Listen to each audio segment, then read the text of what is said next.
नमस्कार, स्वागत है आप सभी का बिब्लियोफाइल के इस टेक्निकल प्लेटफॉर्म के ऊपर। हम यहाँ हैं अपनी जो एनटीपीसी की टेस्ट सीरीज चल रही है उसका पेपर 2024-201 के सॉल्यूशन को लेकर।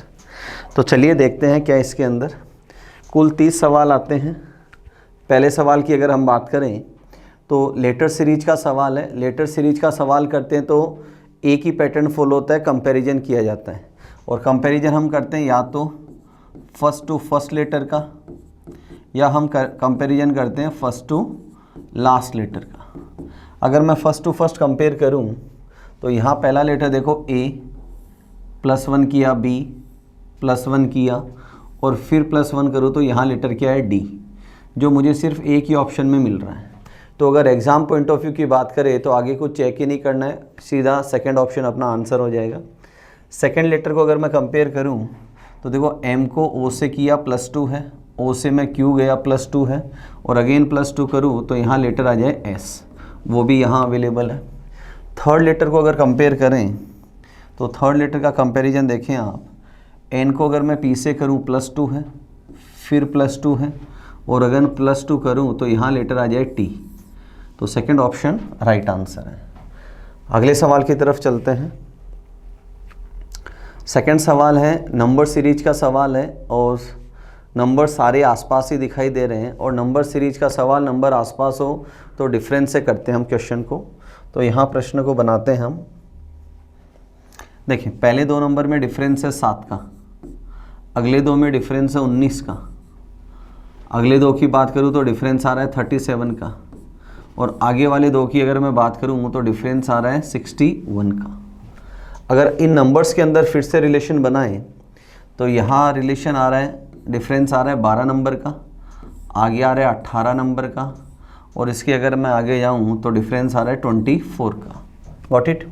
तो 12, 18 और 24 में 6 का डिफरेंस दिखाई पड़ रहा है। देखें आप, यहाँ 6 का डिफरेंस है, यहाँ 6 का डिफरेंस है, तो आगे भी डिफरेंस कितने का बनना चाहिए, 6 का। तो यहाँ डिफरेंस कितना आता, 30 और अगर मैं इसको लूँ तो ये वैल्यू कितना आ जाए, 91। तो 30 अगर डिफरेंस मुझे अगले दो नंबर्स के अंदर लेना है और 91 अगर मुझे यहाँ पर लेना है 91, तो मेरी वैल्यू कितनी आ जाएगी, 219। मेरी वैल्यू कितनी आ जाएगी यहाँ पर, 219 वैल्यू मेरी यहाँ पर आ जाएगी। ठीक है, नेक्स्ट प्रश्न की तरफ चलते हैं हम। रैंकिंग का सवाल है। यदि किसी खेल के मैदान में 16 खिलाड़ी हैं, प्रत्येक खिलाड़ी दूसरे खिलाड़ी से केवल एक बार हाथ मिलाता है, हैंडशेक जो हम एरिथमेटिक के सवाल करते हैं उसका सवाल है। तो बताइए कुल कितने हाथ मिलाए गए, कुल कितने हाथ मिलाए गए। दो तरह से सवाल को हम कर सकते हैं। पहले अगर हम प्रैक्टिकली करें तो टोटल कितने लोग, 16। तो जो पहला आदमी है, जैसे मैंने सपोज़ किया कि यहाँ से मैं चलता हूँ, ये पहला आदमी है, तो ये रिमेनिंग 15 से हाथ मिलाएगा। सेकंड की बात करूँ तो ये इससे तो हाथ मिला चुका, तो सेकंड वाला जो कितने, जो रिमेनिंग 14 है उससे हाथ मिलेगा। फिर ये वाला रिमेनिंग जो 13 है उनसे हाथ मिलाएगा। इसका मतलब कि मुझे पहला आदमी कितने से हाथ मिला रहा है, 15 से, और लास्ट वाला किसी से भी नहीं मिलाएगा। क्यों? क्योंकि सारे लोग उससे हाथ मिला के जा चुके। तो पहला तरीका तो है मुझे 15 से लेकर 1 तक का सम करना है। मुझे क्या करना है, 15 से लेके 1 तक का सम करना है और इसका सम करने का तरीका होता है n × n+1/2 और n की वैल्यू यहाँ कितनी है, 15 तक का हम सम कर रहे हैं। तो 15 × 16/2 कैंसल आउट, तो मेरी वैल्यू कितनी आई, 120। एक तरीका तो ये है दोस्तों। दूसरा हम इसी सवाल को फॉर्मूले से करते हैं। तो हैंडशेक के लिए जो फॉर्मूला काम में लिया जाता है, HS का मतलब हैंडशेक, इसके लिए फॉर्मूला लेते हैं n × n-1/2। n की वैल्यू है 16 इंटू n-1 किया तो 15/2 कैंसल आउट, वैल्यू कितना है यहाँ पर, 120। तो डी ऑप्शन मेरा यहाँ राइट आंसर चला जाएगा। अगले सवाल की तरफ चलते हैं, क्वेश्चन नंबर 4। सवाल एक वर्ड दिया है जर्मिनेशन और पूछा है कि इसके लेटर से कौन सा शब्द नहीं बनाया जा सकता, कौन सा शब्द नहीं बनाया जा सकता। तो पहली बात करें, पहला वर्ड दे रखा है ऑर्नामेंट, तो चेक करते हैं लेटर्स है क्या, ORNA। MENT सारे अवेलेबल है। टर्मिनल की बात करूँ तो L नहीं आता, जर्मिनेशन में कौन सा लेटर नहीं आता, L नहीं आता, तो सेकंड ऑप्शन अपना यहाँ एलिमिनेट हो जाएगा कि ये टर्मिनल जो वर्ड है ये यहाँ पर नहीं बनने वाला है। अगले सवाल की तरफ चलते हैं। नंबर पजल का एक सवाल डाल रखा है कि 52 और 26 से 56 बनाया है। हमें मालूम है ऐसे सवालों के अंदर जो साइन दे रखा है उसका कोई भी रोल नहीं होता है। तो ये कैसे बना है, इसने क्या किया, पहले जो दो नंबर हैं 52 में जो 2 डिजिट हैं इनका सम किया 5 + 2 जो होता है 7। नेक्स्ट नंबर है 26 तो 2 + 6 किया 8 और दोनों को आपस में क्या कर दिया, गुणा कर दिया। तो नंबर कितना है मेरा 56। अगले दो नंबर्स की बात करें यहाँ 8 + 0 8 और 2 + 4 6, दोनों को गुणा करूँ तो वैल्यू कितना आ रही 48।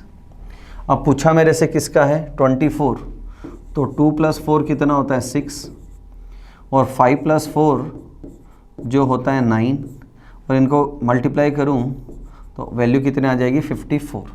तो ऑप्शन बी मेरा यहाँ राइट आंसर चला जाएगा। अगले प्रश्न की तरफ चलते हैं, क्वेश्चन नंबर 6 की तरफ चलते हैं। और हमसे पूछा है जब भी हम बोर्ड मास के सवाल की बात करते हैं तो हमें चेक करना है कि इक्वेशन को संतुलित कर रहा है या नहीं करना है। दोनों वैरायटी के सवाल इसमें आते हैं। पहले बात करूं तो यहाँ देखो, सबसे पहले मैं डिवीजन को सॉल्व करता हुआ चलता हूँ। यहाँ डिवीजन आएगा और यहाँ माइनस का निशान है, तो 2/4 करूँ तो वैल्यू आई 1/2 और 24 - 1/2 करूँ तो 8, आंसर नहीं आना यहाँ।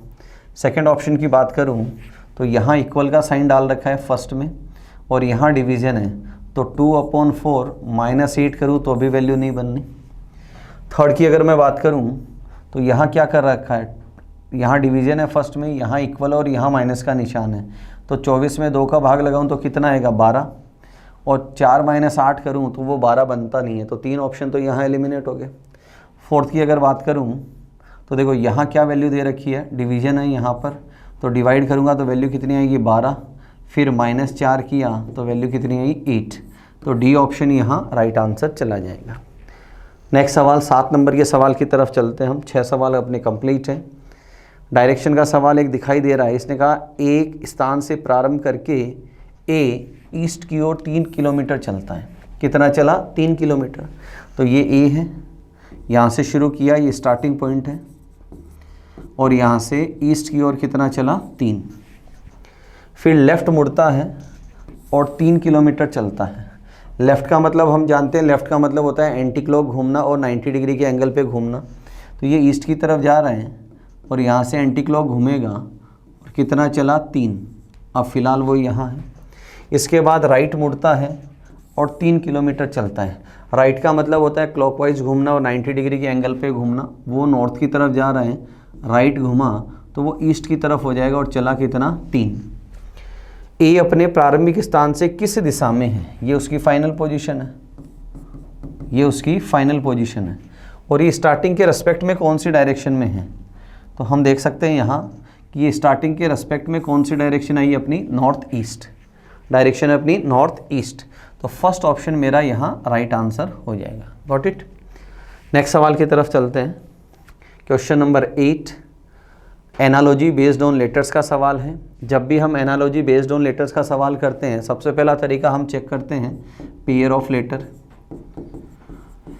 कि पेयर ऑफ लेटर्स अवेलेबल है या नहीं है। तो पहला लेटर है ए का पेयर में आता है जेड, जो मुझे कहीं पर भी नहीं दे रखा है। सेकंड हम बात करते हैं कंपैरिजन की, और कंपैरिजन में 2 बातें करते हैं हम।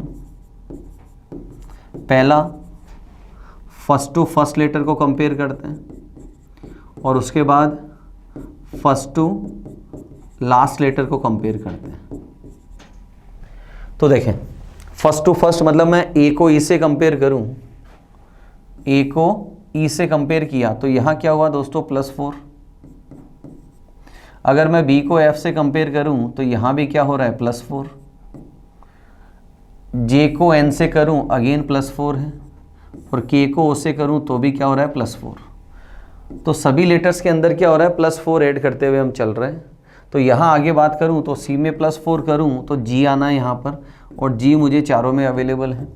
D में +4 करूँ तो यहाँ H आना है, H भी चारों ऑप्शंस के अवेलेबल है। यहाँ G लिखा मैंने, यहाँ H लिखा, 12 और 4 16 पे P, 13 और 4 17 पे Q, तो GHPQ, तो GHPQ थर्ड ऑप्शन के अंदर अवेलेबल है, तो C ऑप्शन यहाँ राइट आंसर जाएगा। अगले सवाल की तरफ चलते हैं। Question number 9 based on words का सवाल है। एनालॉजी, मैंगो आम किस श्रेणी में आता है? फल की श्रेणी में आता है। तो जो आलू है वो क्या है? एक पौधे का तना होता है। आलू क्या है? स्टेम है। जैसे आम किसी पेड़ का फल होता है, वैसे आलू क्या है? उसका स्टेम को इंडिकेट करता है। Got it. नेक्स्ट एक सवाल दे रखा है मुझे और नॉन वर्बल का सवाल है, डायग्रामेटिक। देखो, अगर मैं इन दोनों को कंपेयर करूं तो इन दोनों के कंपैरिजन में हमने क्या देखा कि अगर मैं इस वाली लाइन को लूं, वर्टिकल लाइन को लूं, इस वाली को, तो ये इसकी मिरर इमेज है। ये जो एरो राइट में था ये लेफ़्ट में आया, और ये जो लेफ़्ट में था ये किधर गया? राइट में। फिर अगर मैं इस हॉरिजॉन्टल लाइन को कंपेयर करूं तो ये इसकी वाटर इमेज दिखाई दे रही है। जो हिस्सा ऊपर की तरफ था वो नीचे की तरफ आया, और जो नीचे की तरफ है वो किधर गया? ऊपर की तरफ। तो यही कंपैरिजन मैं नेक्स्ट में करता हूँ। तो देखो, ये एरो किधर है? राइट में, तो ये लेफ़्ट में मुझे मिलना चाहिए, तो फर्स्ट में नहीं है, सेकंड में नहीं है, थर्ड में और फोर्थ में है। ये लेफ़्ट में, ये जाना चाहिए राइट में, इसमें भी और इसमें भी अवेलेबल है। अब बात करें हॉरिजॉन्टल लाइन की, तो यहाँ आप देखिए ये जो ऊपर की तरफ है ये डाउनवर्ड आना चाहिए, तो यहाँ तो ऊपर की तरफ ही दे रहा है और डी में डाउनवर्ड दे रखा है, तो डी ऑप्शन मेरा यहाँ राइट आंसर हो जाएगा। सी को मैं क्या करूँगा? एलिमिनेट कर दूँगा। 10 सवाल हो चुके हैं। अगले सवाल की तरफ चलते हैं। कंप्लीट फिगर का एक सवाल है। 4 आकृतियों को मिलाकर मुझे एक पूरा डायग्राम बनाना है। Got it. तो देखो, अगर मैं देखूं तो यहाँ हमने देखा कि ये 2 हिस्से जो हैं, ये वाले 2 हिस्से, ये 2 हिस्से से मैं ऐसा स्ट्रक्चर बनाता हूँ। Got it. ऊपर एक हिस्सा ये दे रखा है। अब ये बेस वाला जो हिस्सा है ये, इसमें मुझे वर्टिकल लाइन चाहिए, जो फर्स्ट ऑप्शन में अवेलेबल है, सेकंड में है, थर्ड में नहीं है, फोर्थ में अवेलेबल है। Got it. अब ये जो बीच वाला हिस्सा है इसमें कोई सेक्शन नहीं है, ये वाला जो हिस्सा है ऐसे, इसमें कोई सेक्शन नहीं है, बट डी वाले के अंदर सेक्शन है, तो डी को भी मैंने क्या कर दिया? कैंसिल।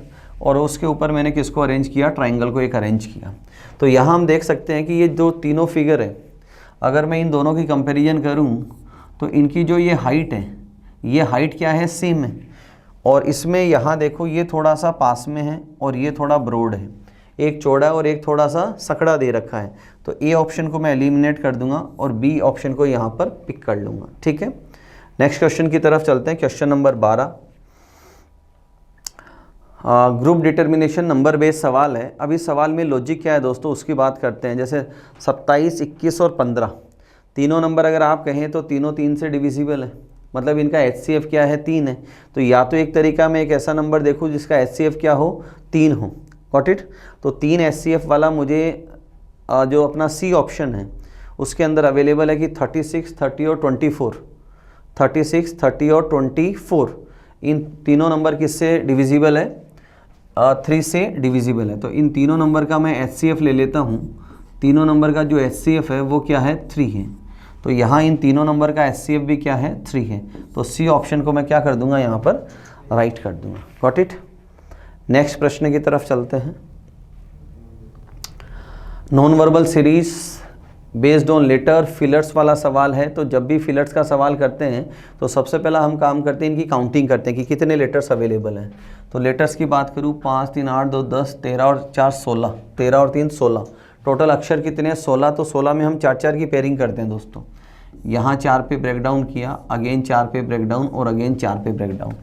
उसके बाद हम काम करते हैं, जो फिलर्स हैं उनको काउंट करने का काम करते हैं। तो रिक्त स्थान कितने मेरे पास? 1, 2, 3, 4 और ऑप्शन में भी मेरे पास 4-4 लेटर है। तो एक काम अपना हो गया। सेकंड, अब हर एक पद में 4 पोजीशन है। चाहूँ तो मैं फर्स्ट को कंपेयर करूँ, सेकंड को करूँ, थर्ड को करूँ, फोर्थ को करूँ।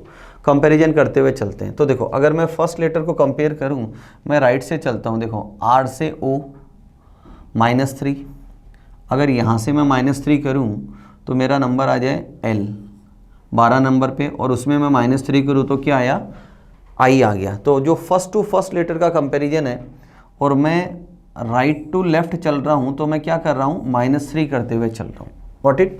ये हमने किसकी बात की, फर्स्ट लेटर की। तो L सेकेंड ऑप्शन के अंदर मेरे पास L आया, ठीक है।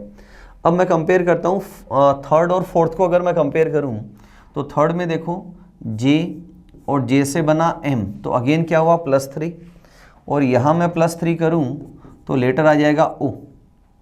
तो यहाँ मैं थर्ड पे क्या ले लूँ, थर्ड पोजीशन की अगर मैं बात करूँ, J को मैं कंपेयर कर रहा हूँ M से, +3 है, और यहाँ मैं +3 करूँ तो क्या आ जाए मेरे पास लेटर P। क्या लेटर आ जाएगा P। 13 और 3 16, तो यहाँ मैंने लिखा P, और फिर उसमें +3 करूँ तो लेटर क्या आया S। Got it. दो हम रिक्त स्थान को फिल कर चुके हैं। सेकंड को अगर मैं कंपेयर करते हुए चलूँ, यहाँ फिलर है, फिर O से बना L और L से बना I, तो O से L -3 और L से I, अगेन क्या हुआ -3। देखें यहाँ पर सेकंड लेटर है O से L और L से I, तो यहाँ -3 हो रहा है, यहाँ -3 हो रहा है, तो यहाँ लेटर क्या आ जाएगा R में अगर मैं -3 करूँ तो क्या बनता है O। तो सेकंड जो फिलर है उसमें मैं लेटर ले लूँगा R। 3 हम फिल कर चुके हैं। फोर्थ की तरफ अगर हम चले तो फोर्थ में देखो, आप देखो Q गिवन है, Q से बना N से बना K, तो इनमें भी देखो -3 और अगेन मैं -3 करूँ तो यहाँ लेटर क्या आ जाए H। Got it. तो यहाँ मैं लिख देता हूँ H। अब फिलर्स अपने कंप्लीट हो चुके हैं, तो RLPH, तो RLPH सेकेंड ऑप्शन के अंदर अवेलेबल है। Got it. अगले सवाल की तरफ चलते हैं, क्वेश्चन नंबर 14। वेन डायग्राम का सवाल है, 3 वेरिएबल से ईमानदार विद्वान। तो कुछ ईमानदार लोग विद्वान हो सकते हैं या कुछ विद्वान लोग ईमानदार हो सकते हैं, कुछ ईमानदार लोग गरीब हो सकते हैं या कुछ गरीब लोग ईमानदार हो सकते हैं, कुछ विद्वान गरीब हो सकते हैं या कुछ गरीब लोग भी विद्वान हो सकते हैं। तो सब में रिलेशन कैसा है, सम आर का, तो थर्ड ऑप्शन यहाँ राइट आंसर चला जाएगा। क्वेश्चन नंबर 15 की तरफ चलते हैं। क्लॉक का सवाल है और मिरर रिफ्लेक्शन दे रखा है कि क्लॉक का मिरर रिफ्लेक्शन कितना है, 3:15, और जब भी हम मिरर रिफ्लेक्शन का सवाल करते हैं तो हम दिए गए समय का योग 12 घंटे के बराबर करते हैं। Got it. तो मुझे वैल्यू दे रखी है 3:15, मुझे सम करना है 12 के इक्वल, तो मैं सबसे पहले मिनट ऐड करूँगा, कितना मिनट 45, तो टोटल मिनट कितने हो गए 60 मिनट्स इक्वल्स टू 1 आवर, और टोटल आवर्स कितने हुए 3 + 1 4, बचे कितने 8, तो वैल्यू मेरी क्या आ जाएगी 8:45। तो सेकंड ऑप्शन मेरा यहाँ राइट आंसर चला जाएगा। कुल 30 सवाल थे, 15 सवाल हम कर चुके हैं, आधा पड़ाव पार कर चुके हैं। नेक्स्ट सवाल है 16 नंबर का सवाल है, 60 बच्चों की एक कक्षा में लड़कियों की संख्या लड़कों से दुगुनी है। तो 60 हैं, उसमें लड़कियां कितनी होगी 40 और लड़के कितने हो गए 20। फिर दिया है अमर का क्रम ऊपर से 17वां है। ये एक लड़का है अमर जिसका नंबर है 17वां। अमर ऊपर से मतलब लेफ्ट से। यदि अमर से पहले 9 लड़कियां हैं, इससे पहले कुल लोग कितने हैं 16, और 16 में लड़कियां कितनी हैं 9, तो बचे हुए कौन हैं लड़के, तो लड़के कितने हैं 7। अमर से पहले कितने लड़के हैं 7, तो उसके बाद कितने लड़के, मतलब अमर के पीछे कुल कितने लड़के हैं। तो देखो 7 लड़के तो अमर से पहले हैं और 8वां अमर खुद हो गया, और टोटल लड़के कितने थे 20, तो अमर के पीछे कितने लड़के बचे 12। फिर से मैं रिपीट करता हूँ, अमर के आगे हैं 7 लड़के, 8वां नंबर हो गया अमर का, कुल थे 20, तो उसके पीछे कितने बचे 12, तो अमर के पीछे कितने लड़के हैं, अमर के पीछे 12 लड़के हैं। नेक्स्ट सवाल सवाल है मेरा coding decoding based on letters का सवाल है, और बेस्ड ऑन लेटर्स का सवाल हम कर रहे हैं। तो सबसे पहला तरीका क्या होता है, पेयर ऑफ लेटर चेक करते हैं। सबसे पहला काम क्या करते हैं हम, pair of letter. Pair of letter की बात करें तो डी का जोड़ीदार होता है डब्ल्यू, और डब्ल्यू कहीं भी अवेलेबल नहीं है। सेकंड तरीका हम करते हैं फिक्स कोड। फिक्स कोड का मतलब है जो वर्ड मेरे से पूछा है, प्रेजेंट का कोड मेरे से पूछा है कि ये सारे कोड डिस्टेंस में अवेलेबल है क्या, तो प्रेजेंट के जो लेटर हैं वो डिस्टेंस में अवेलेबल नहीं है, तो दोनों तरीके क्या हो गए मेरे गलत। तीसरा हम पढ़ते हैं repetition of letters. Repetition of letters कि ये सारे जो डिस्टेंस के लेटर हैं ये यहाँ रिपीट हो रहे हैं या नहीं। कोड के अंदर रिपीट हो रहे, तो ये कोड के अंदर रिपीट नहीं हो रहे, तो थर्ड तरीका भी अपना निकल गया। चौथा तरीका हम पढ़ते हैं दोस्तों कंपैरिजन। चौथा तरीका क्या है अपना? कंपैरिजन। कंपेयर करते हुए चलें, तो कंपैरिजन में दो तरीके, या तो फर्स्ट टू फर्स्ट लेटर का कंपैरिजन या फर्स्ट टू लास्ट लेटर का। तो मैं अगर फर्स्ट टू फर्स्ट कंपैरिजन करता हुआ चलूँ तो मैं डी को के से कंपेयर, ई से कंपेयर करूँ तो देखो यहाँ क्या हो रहा है +1। फिर मैं आई को कंपेयर करता हूँ के से, तो यहाँ हो रहा है +2। फिर एस को कंपेयर करता हूँ वी से, तो +3, मतलब असेंडिंग चल रहा है। टी को किया एक्स से +4, ए को किया एफ से +5 है दोस्तों। फिर एन को टी से +6, पूरा असेंडिंग मतलब +7 और +8 यहाँ पर होना है। Got it? तो यही रिलेशन मुझे प्रेजेंट के अंदर बनाना है।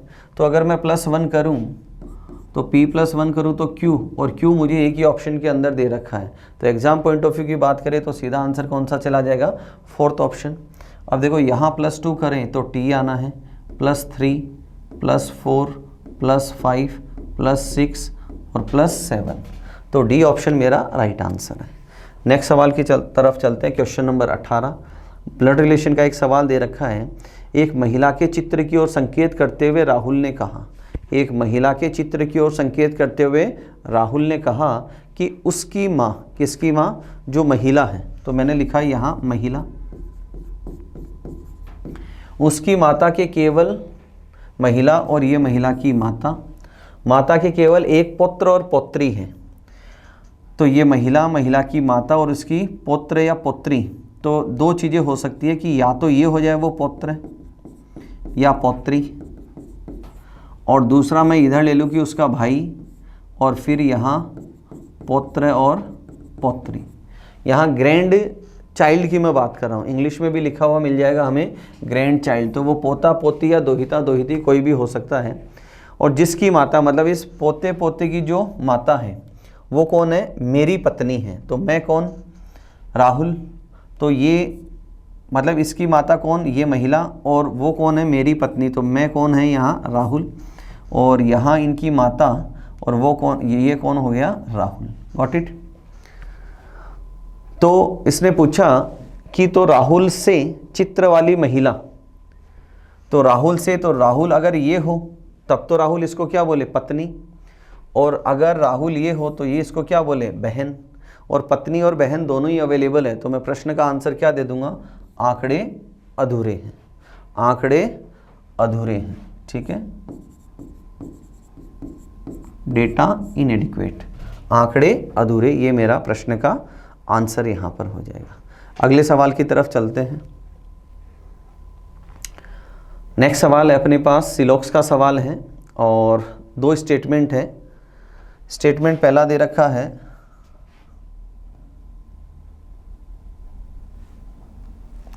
कि कुछ पेपर पेन है, तो यहाँ ड्रॉ करता हूँ मैं, कुछ पेपर पेन है, और फिर दिया है सभी एंजल पेपर है, और सभी एंजल वो पेपर है। Got it? अब इसने कहा है एंजल पेन है, ये एंजल और ये पेन है। एंजल और पेन में कैसा रिलेशन है दोस्तों? पॉसिबिलिटी का। तो एंजल पेन है नहीं, बट एंजल पेन हो सकते हैं, तो ये एक पॉजिटिव पॉसिबिलिटी है। फिर इसने कहा एंजल पेन नहीं है, एंजल पेन नहीं है, तो ये भी एक पॉसिबिलिटी। और कैसी पॉसिबिलिटी है? नेगेटिव पॉसिबिलिटी है। तो जब पॉजिटिव और नेगेटिव दोनों पॉसिबिलिटी होती है तो इसको हम क्या बोलते हैं? ईदर और कंडीशन बोलते हैं। तो यहाँ थर्ड ऑप्शन आ जाएगा कि या तो पहला अनुसरण करता है या दूसरा अनुसरण करता है, ठीक है। नेक्स्ट सवाल की तरफ चलते हैं हम। काउंटिंग ऑफ फिगर्स का सवाल है। तो सबसे पहले तो जहाँ जहाँ पॉइंट्स है वहाँ वहाँ मैं कुछ नोट डाउन कर देता हूँ, उनको मार्किंग करते हुए चलता हूँ। यहाँ लिखा A, B, C, D, E, F, G, H, I, J और K।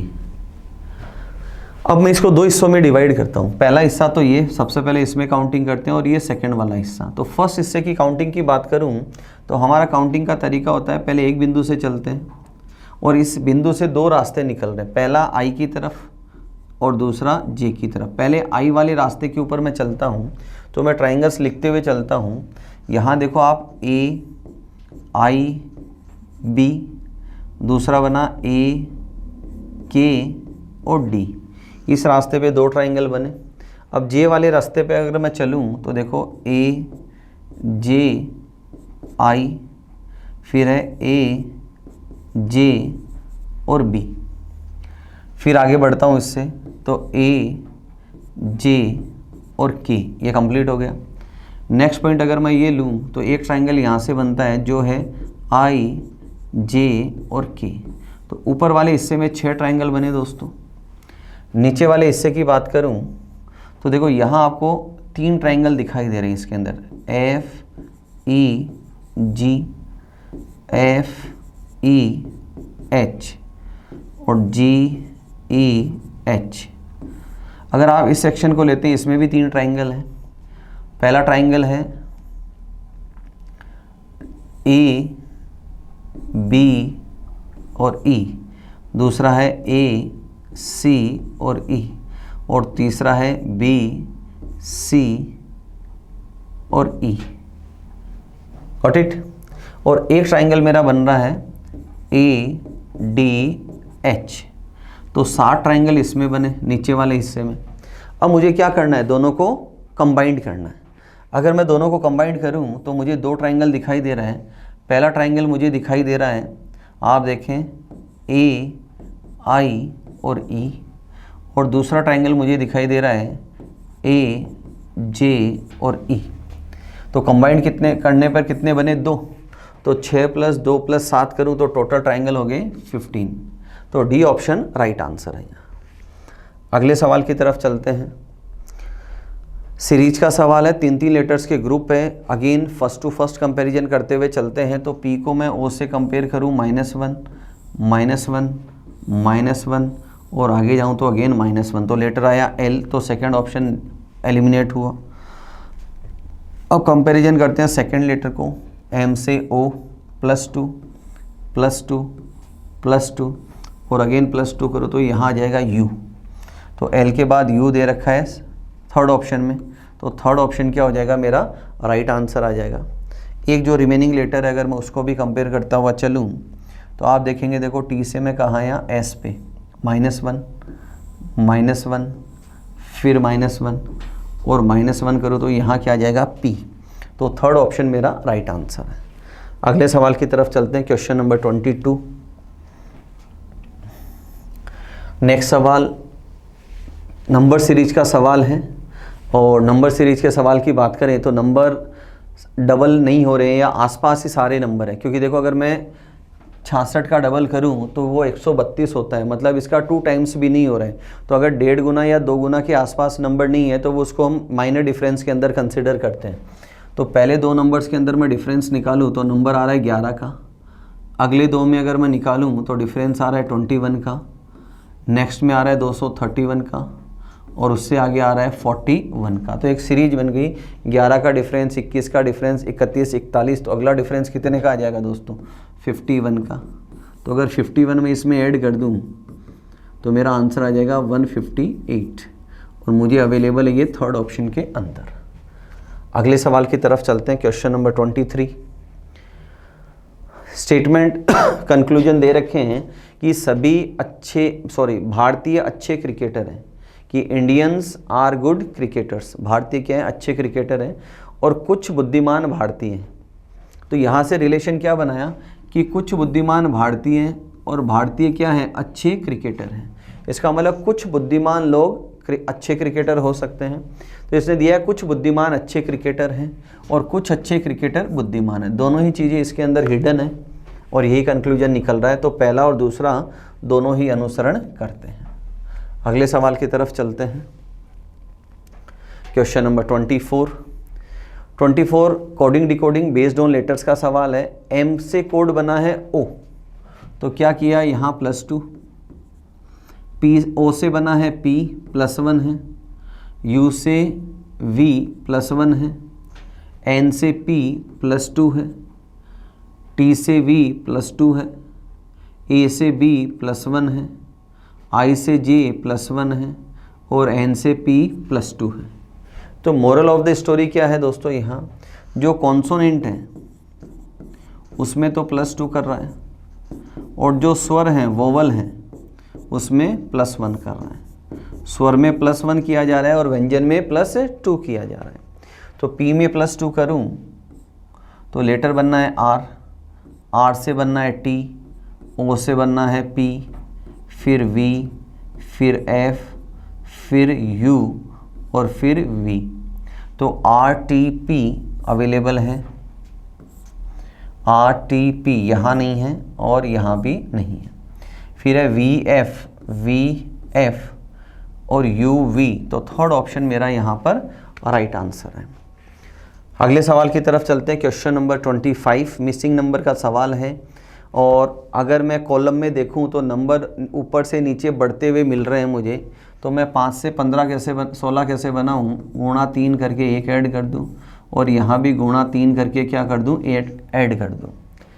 और 9 से अगर मुझे बनाना 29 तो गुणा 3 करके मैं क्या करूं, +2 कर दूं और यहाँ गुणा 3 करके क्या किया, अगेन +2। तो इंटू 3 तो हो रहा है, एक बार +1 किया, एक बार +2 किया, तो अब अगली बारी किसकी आएगी, +3 करने की। तो इंटू 3 +3 करूँ तो यहाँ वैल्यू क्या आ जाएगी, 48। तो सेकंड ऑप्शन मेरा यहाँ राइट आंसर चला जाएगा। और अगर मैं इसको अगेन करूँ इंटू 3 तो और +3 तो परफेक्ट यहाँ कितना आ रहा है, 147 वैल्यू आ रही है। अगला सवाल question number 26 again missing number का सवाल है और यहाँ क्या किया है कि जो थर्ड और फोर्थ नंबर है इन दोनों का सम किया, सम करने पे वैल्यू आई 40, डिवाइडेड बाई किया 5, इसका भाग लगाया तो ऊपर वाला रिजल्टेंट वैल्यू कितना है मेरे पास, 8। Got it. अब देखो 4 का भाग लगाने पर वैल्यू कितनी आ रही है, अगर मैं 4 से डिवाइड करूं तो उसके बाद रिजल्टेंट वैल्यू क्या आ रही है, 9। तो इसका मतलब है कि उससे पहले वाली जो वैल्यू थी वो क्या थी, 36। वो वैल्यू क्या थी, 9 4 जा 36, क्योंकि मैं 36 डिवाइडेड बाई 4 कर रहा हूँ तभी वैल्यू क्या आ रही है, 9। तो अर्लियर वैल्यू क्या थी, 36। तो 25 में मैं कितना ऐड करूँ कि 36 हो जाए, तो क्वेश्चन मार्क की जगह वैल्यू क्या आएगी, 11। इन दोनों का अगर मैं सम करूँ तो वैल्यू है 30, डिवाइडेड बाई 3 करूँ तो वैल्यू कितना आ रहा है, 10। तो क्वेश्चन मार्क की जगह वैल्यू आएगी दोस्तों अपना 11। नेक्स्ट सवाल क्वेश्चन नंबर 27 4 शब्द दे रखे हैं, उनको अल्फ़ाबेटिकल ऑर्डर के अंदर मुझे जमाते हुए चलना है। तो पहला लेटर F सेम है, दूसरे लेटर की बात करूं E और एक दे रखा है I। तो फर्स्ट सेकंड थर्ड तो 3 4 5 में से फिक्स होना है और फोर्थ और फिफ्थ जो है वो फर्स्ट और सेकंड में से जाना है। Got it. तो देखो यहाँ अगर करें E सेम है, फिर T R, पहले R आता है तो फोर्थ सबसे पहले आएगा, 4 4 4 और 4। इन दोनों को कंपेयर करूँ T U और T में से T पहले आना है तो फिर 5 आएगा, यहाँ भी 5 है, ये एलिमिनेट हो गया। और फिर बचा कौन सा, थर्ड। तो यहाँ थर्ड है और यहाँ भी थर्ड है और ये एलिमिनेट हो गया। अब इनकी बात करें तो F I सेम है और B और D में पहले आना है B को, तो फर्स्ट पहले आ जाएगा और सेकंड बाद में। तो सेकंड ऑप्शन मेरा यहाँ राइट आंसर चला जाएगा। Next question number 28 based on letters का सवाल है सीरीज। तो सबसे पहले हम क्या करें, काउंटिंग करें। तो काउंटिंग में देखो 1 2 3 4 5 6 7 8 9 10 11 12 13 14 15 16 17 18 19 20 1 2 3 4 5 25 है। तो 25 में पेयरिंग करेंगे हम 5 की। तो 5 की पेयरिंग करें तो यहाँ ब्रेक डाउन किया, फिर यहाँ ब्रेक डाउन किया, यहाँ ब्रेक डाउन किया और यहाँ ब्रेक डाउन किया। और यहाँ देखो हम क्या देख पा रहे हैं कि ये हर एक पद के अंदर वोवल दे रखे हैं। तो 4 वोवल तो दे रखे हैं और एक वोवल मिसिंग है। देखो A E I O U, फिर यहाँ A है और E मिसिंग है। Got it. फिर यहाँ A E I O और कौन मिसिंग है, U। तो पहले 3 लेटर क्या फाइंड आउट किए मैंने, I E U। तो I E U इसमें नहीं है, यहाँ दे रखा है, यहाँ भी दे रखा है और यहाँ नहीं, तो 2 तो मेरे एलिमिनेट हो गए। फिर नेक्स्ट में दे रखा है A U I, यहाँ 2 मिसिंग है और लास्ट की बात करें तो यहाँ मिसिंग कौन है, U। तो लास्ट वाला यहाँ भी U है और यहाँ भी U है। अब बात करें 2 का, यहाँ मतलब 2 मिसिंग है। तो देखो यहाँ कौन है, E मिसिंग है और ओ मिसिंग है, ई और ओ मिसिंग है, तो यहाँ तो ई और ओ है नहीं और इसके अंदर ई और ओ है, तो थर्ड ऑप्शन मेरा यहाँ पर राइट आंसर चला जाएगा। इसमें फर्स्ट टू फर्स्ट जो लेटर को कंपेयर करते हैं वैसी सीरीज नहीं बैठ रही है। क्वेश्चन नंबर 29 आज के पेपर का सेकंड लास्ट क्वेश्चन।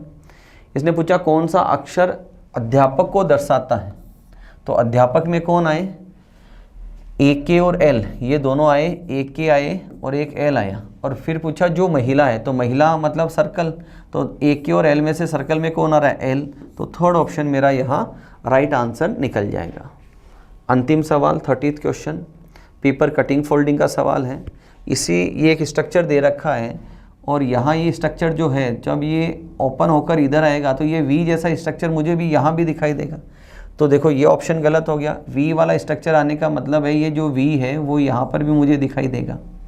और फिर जब ये हिस्सा इधर जाएगा तो ये एक स्ट्रक्चर इधर आएगा और दूसरा स्ट्रक्चर इधर आएगा, तो 4 वी दिखाई देंगे मुझे चारों दिशाओं में। और जो कोना है इसमें यहाँ कटिंग नहीं है, ये एज इट इज आएगा, तो बी ऑप्शन एलिमिनेट हो गया। और ये जो हॉरिजॉन्टल लाइन है ये वर्टिकल, हॉरिजॉन्टल और वर्टिकल एक बॉक्स बनाएगी, तो सी में अवेलेबल है, डी में अवेलेबल नहीं है। Got it. तो थर्ड ऑप्शन मेरा यहाँ राइट आंसर है। ये थे दोस्तों आज के पेपर के 30 क्वेश्चंस।